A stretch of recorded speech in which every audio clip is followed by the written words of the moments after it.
Gustave Flaubert, Madame Bovary, Mœurs de Provence. Première partie. Chapitre 1. Nous étions à l'étude quand le proviseur entra, suivi d'un nouveau habillé en bourgeois et d'un garçon de classe qui portait un grand pupitre.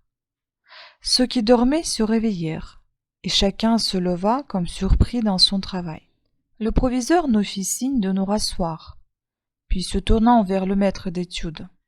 « Monsieur Roger, lui dit-il à demi-voix, voici un élève que je vous recommande. Il entre en 5e. Si son travail et sa conduite sont méritoires, il passera dans les grands où l'appelle son âge. » Resté dans l'angle derrière la porte, si bien qu'on l'apercevait à peine, le nouveau était un gars de la campagne d'une quinzaine d'années environ, et plus haut de taille qu'aucun de nous tous. Il avait les cheveux coupés droits sur le front comme un chantre de village, l'air raisonnable et fort embarrassé. Quoiqu'il ne fût pas large des épaules, son habit veste de drap vert à boutons noirs devait le gêner aux entournures et laisser voir par la fente des parements les poignets rouges habitués à être nus. Ses jambes en bas bleus sortaient d'un pantalon jaunâtre, très tiré par les bretelles. Il était chaussé de souliers forts, mal cirés, garnis de clous. On commença la récitation des leçons. Il les écouta de toutes ses oreilles, attentif comme au sermon, n'osant même croiser les cuisses ni s'appuyer sur le coude, et à 2 heures, quand la cloche sonna, le maître d'études fut obligé de l'avertir pour qu'il se mît avec nous dans les rangs. Nous avons l'habitude, en entrant en classe, de jeter nos casquettes par terre afin d'avoir ensuite nos mains plus libres. Il fallait dès le seuil de la porte les lancer sous le banc, de façon à frapper contre la muraille en faisant beaucoup de poussière. C'était là le genre. Mais soit qu'il n'eût pas remarqué cette manœuvre ou qu'il n'eût osé s'y soumettre, la prière était finie que le nouveau tenait encore sa casquette sur ses 2 genoux. C'était une de ces coiffures d'ordre composite où l'on retrouve les éléments du bonnet à poil, du chapka, du chapeau rond et la casquette de loutre et du bonnet de coton, une de ces pauvres choses enfin dont la laideur muette a des profondeurs d'expression comme le visage d'un imbécile. Ovoïde et renflée de baleines, elle commençait par 3 boudins circulaires, puis s'alternait séparés par une bande rouge, des losanges de velours et de poils de lapin. Venait ensuite une façon de sac qui se terminait par un polygone cartonné couvert d'une broderie en sous-tache compliquée et d'où pendait au bout d'un long cordon trop mince un petit croisillon de fil d'or, à manière de gland. Elle était neuve, la visière brillait. « Levez-vous » dit le professeur. Il se leva, sa casquette tomba, toute la classe se mit à rire. Il se baissa pour la reprendre. Un voisin la fit tomber d'un coup de coude et il la ramassa encore une fois. « Débarrassez-vous donc de votre casquette, dit le professeur, qui était un homme d'esprit. Il eut un rire éclatant des écoliers qui décontenança le pauvre garçon, si bien qu'il ne savait s'il fallait garder sa casquette à la main, la laisser par terre ou la mettre sur sa tête. Il se rassit et la posa sur ses genoux. « Levez-vous, reprit le professeur, et dites-moi votre nom. » Le nouveau articula d'une voix bredouillante un nom inintelligible. « Répétez !» Le même bredouillement de syllabes se fit entendre couvert par les huées de la classe. « Plus haut !» cria le maître. « Plus haut !» Le nouveau, prenant alors une résolution extrême, ouvrit une bouche démesurée et lança à plein poumon, comme pour appeler quelqu'un, ce mot « Charbovary ». Ce fut un vacarme qui s'élança d'un fond, monta à un crescendo avec des éclats de voix aigus. On hurlait, on aboyait, on trépignait, on répétait « Charbovary, Charbovary », puis qui roula en note isolée, se calmant à grand-peine, et parfois qui reprenait tout à coup sur la ligne d'un banc où saillissait encore çà et là, comme un pétard mal éteint, quelques rires étouffés. Cependant, sous la pluie des pensants, l'ordre peu à peu se rétablit dans la classe et le professeur parvenu à saisir le nom de Charles Bovary. Se l'étant fait dicter, épeler et relire, commanda tout de suite au pauvre diable d'aller s'asseoir sur le banc de paresse, au pied de la chaire. Il se mit en mouvement, mais avant de partir hésita. « Que cherchez-vous » demanda le professeur. « Ma casse, fit timidement le nouveau promenant autour de lui des regards inquiets. 500 vers à toute la classe, exclamait d'une voix furieuse, arrêta comme le Quasego une bourrasque nouvelle. Restez donc tranquille, continua le professeur indigné et s'essuyant le front avec son mouchoir qu'il venait de prendre dans sa toque. Quant à vous, le nouveau, vous me copierez 20 fois le verbe ridiculus sum.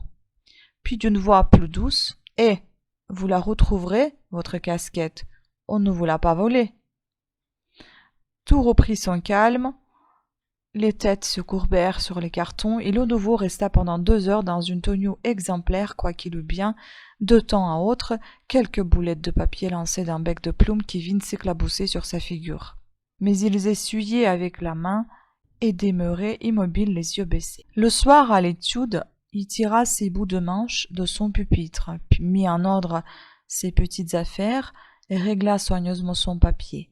Nous le vîmes qui travaillait en conscience, cherchant tous les mots dans le dictionnaire, et se donnant beaucoup de mal, grâce sans doute à cette bonne volonté dont il fit preuve.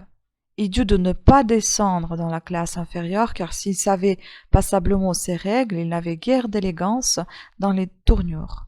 C'était le curé de son village qui lui avait commencé le latin, ses parents, par économie, ne l'ayant envoyé au collège que le plus tard possible. Son père, M. Charles Denis Bartholomé Bovary, ancien aide chirurgien majeur, compromis vers 1812 dans les affaires de conscription et forcé vers cette époque de quitter le service, avait alors profité de ses avantages personnels pour saisir au passage une dot de 60 000 francs qui s'offrait à la fille d'un marchand bonnetier devenue amoureuse de sa tournure.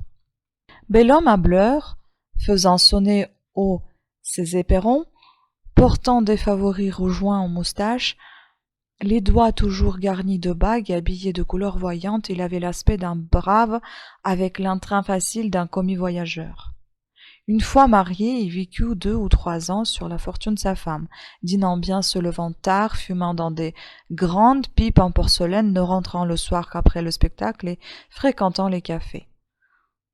Le beau-père mourut et laissa peu de choses. Il en fut indigné, se lança dans la fabrique et perdit quelque argent, puis se retira dans la campagne où il voulut faire vouloir.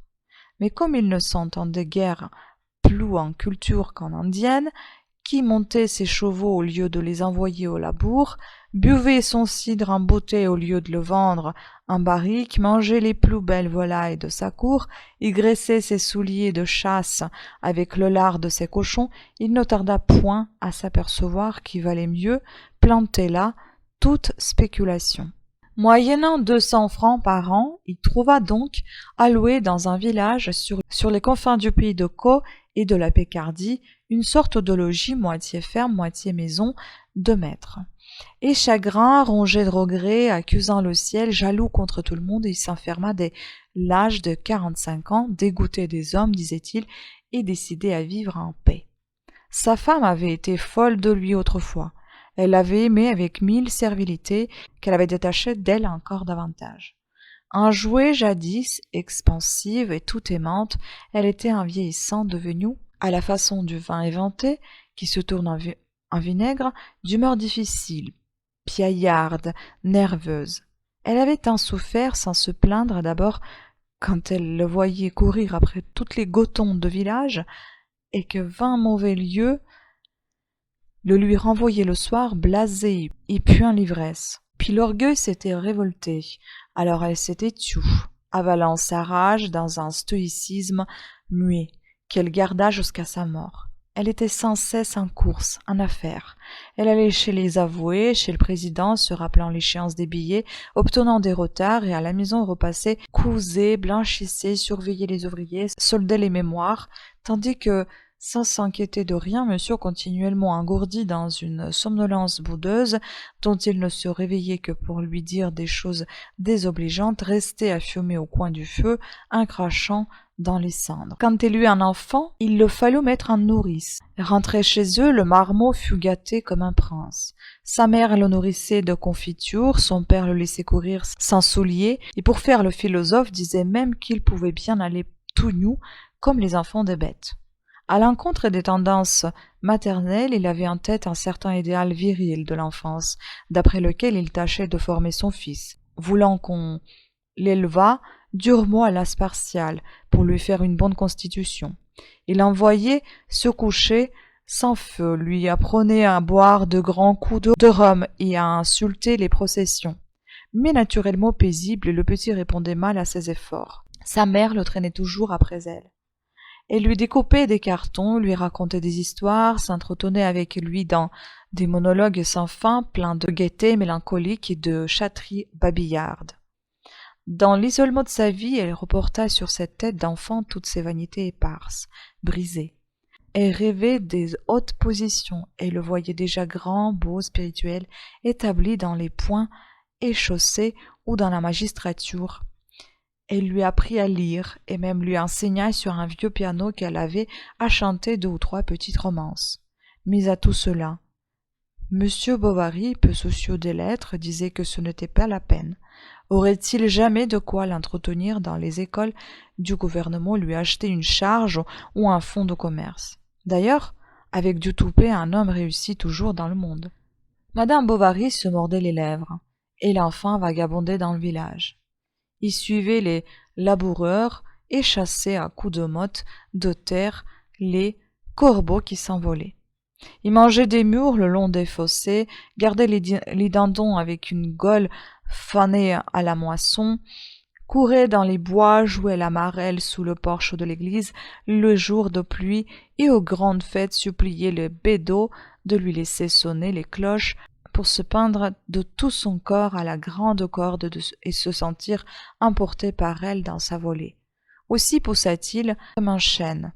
Il acquit fortement de belles couleurs. À 12 ans, sa mère obtint que l'on commençât ses études. On en chargea le curé, mais les leçons étaient si courtes et si mal suivies qu'elles ne pouvaient servir à grand-chose. C'était au moment perdu qu'elle se donnait dans la sacristie, debout à la hâte entre un baptême et un enterrement, ou bien le curé envoyait chercher son élève après l'Angélus, quand il n'avait pas à sortir. On montait dans sa chambre, on s'installait, les moucherons et les papillons de nuit tournoyaient autour de la chandelle. Il faisait chaud, l'enfant s'endormait, et le bonhomme s'assoupissait, les mains sur son ventre, ne tardait pas à ronfler, la bouche ouverte. D'autres fois, quand monsieur le curé, revenant de porter le viatique à quelques malades des environs, apercevait Charles qui polissonnait dans la campagne, il l'appelait, le sermonnait un quart d'heure et profitait de l'occasion pour lui faire conjuguer son verbe au pied d'un arbre. La pluie venait les interrompre, ou une connaissance qui passait. Du reste, il était toujours content de lui, disait même que le jeune homme avait beaucoup de mémoire. Charles ne pouvait en rester là. Madame fut énergique. Honteux ou fatigué plutôt, monsieur céda sans résistance et l'on attendit encore 1 an que le gamin eût fait sa première communion. 6 mois se passèrent encore. Et l'année après, Charles fut définitivement envoyé au collège de Rouen, où son père l'amena lui-même vers la fin d'octobre à l'époque de la foire Saint-Romain. Il serait maintenant impossible à aucun de nous de se rien rappeler de lui. C'était un garçon de tempérament modéré qui jouait aux récréations, travaillait à l'étude, écoutait en classe, dormait bien au dortoir, mangeant bien au réfectoire. Il avait pour correspondant un quincaillier, un gros de la rue Gantry, qui le faisait sortir 1 fois par mois, le dimanche. Après que sa boutique était fermée, l'envoyait se promener sur le port à regarder les bateaux, puis le ramener au collège dès 7 heures avant le souper. Le soir de chaque jeudi, il écrivait une longue lettre à sa mère, avec de l'encre rouge et 3 pains cachetés. Puis il repassait ses cahiers d'histoire ou bien lisait un vieux volume d'Anacarsis qui traînait dans l'étude. En promenade, il causait avec le domestique qui était de la campagne comme lui. À force de s'appliquer, il se maintint toujours vers le milieu de la classe. Une fois même, il gagna un premier accessit d'histoire naturelle. Mais à la fin de sa 3e, ses parents le retirèrent du collège pour lui faire étudier la médecine, persuadés qu'il portait se pousser seul jusqu'au baccalauréat. Sa mère lui choisit une chambre au 4e, sur le de Robec, chez un teinturier de sa connaissance. Elle conclut les arrangements pour sa pension, se procura des meubles, une table et 2 chaises, fit venir de chez elle un vieux lit, un merisier, et acheta de plus un petit poêle en fonte, avec la provision de bois qui devait chauffer son pauvre enfant. Puis elle partit au bout de la semaine. Après 1000 recommandations de se bien conduire, maintenant qu'il allait être abandonné à lui-même. Le programme des cours qu'il lut sur l'affiche lui fit un effet d'étourdissement. Cours d'anatomie, cours de pathologie, cours de physiologie, cours de pharmacie, cours de chimie et de botanique et de clinique et de thérapeutique, sans compter l'hygiène ni la matière médicale, tous noms dont il ignorait les étymologies et qui étaient comme autant de portes de sanctuaires pleins de gustes ténèbres. Il n'y comprit rien. Il avait beau écouter, il ne saisissait pas. Il travaillait pourtant, il avait des cahiers reliés, il suivait tous les cours, il ne perdait pas une seule visite. Il accomplissait sa petite tâche quotidienne à la manière du cheval de manège, qui tourne en place les yeux bandés, ignorant de la besogne qu'il broie. Pour lui épargner de la dépense, sa mère lui envoyait chaque semaine par le messager un morceau de veau cuit au four, avec quoi il déjeunait le matin, quand il était rentré de l'hôpital tout en battant la semelle contre le mur. Ensuite, il fallait courir aux leçons, à l'amphithéâtre, à l'hospice, et revenir chez lui, à travers toutes les rues. Le soir, après le maigre dîner de son propriétaire, il remontait à sa chambre et se remettait au travail dans ses habits mouillés qui fumaient sur son corps devant la poêle rougie. Dans les beaux soirs d'été, à l'heure où les rues tièdes sont vides, quand les servantes jouent au volant sur le seuil des portes, il ouvrait sa fenêtre et s'accoudait.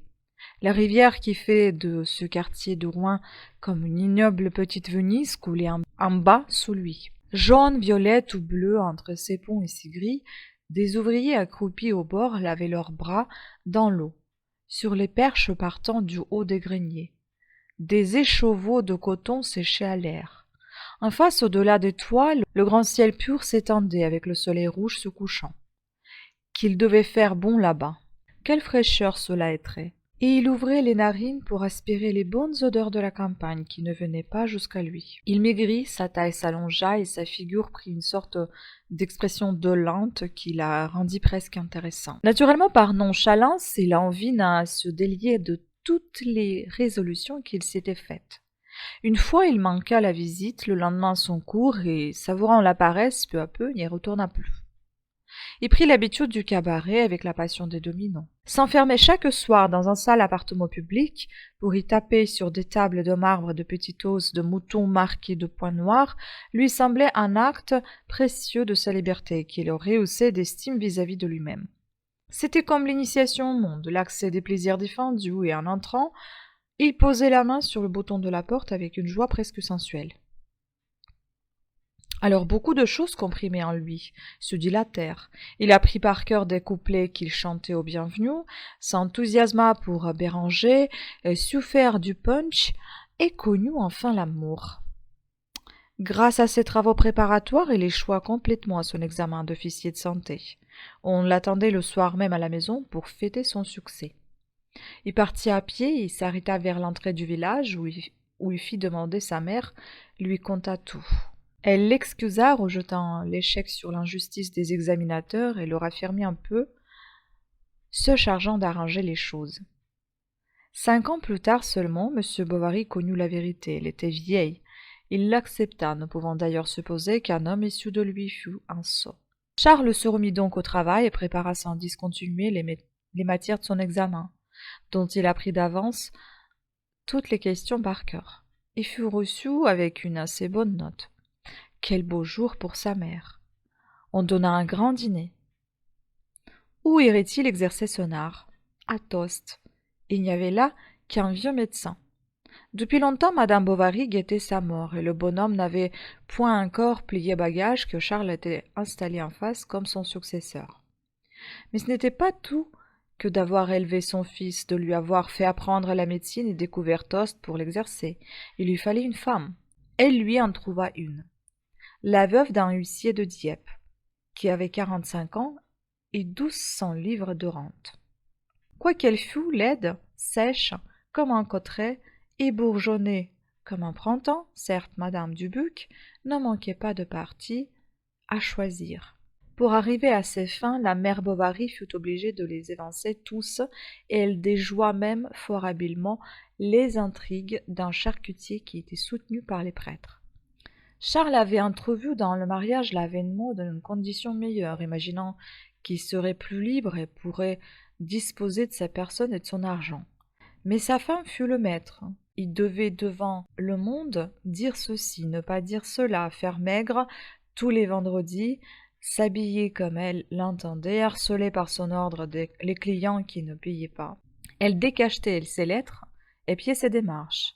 Il écoutait à travers la cloison, donnait ses consultations dans son cabinet quand il y avait des femmes.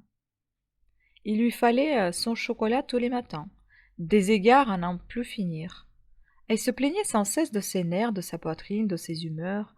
Le bruit des pas lui faisait mal, on s'en allait, la solitude lui devenait odieuse.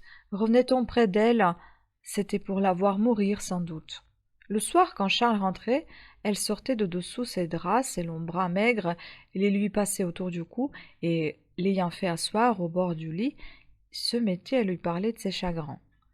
Il l'oubliait, il en aimait une autre. On lui avait bien dit qu'elle serait malheureuse. Elle finissait en lui demandant quelques sirops pour sa santé et un peu plus d'amour. À suivre.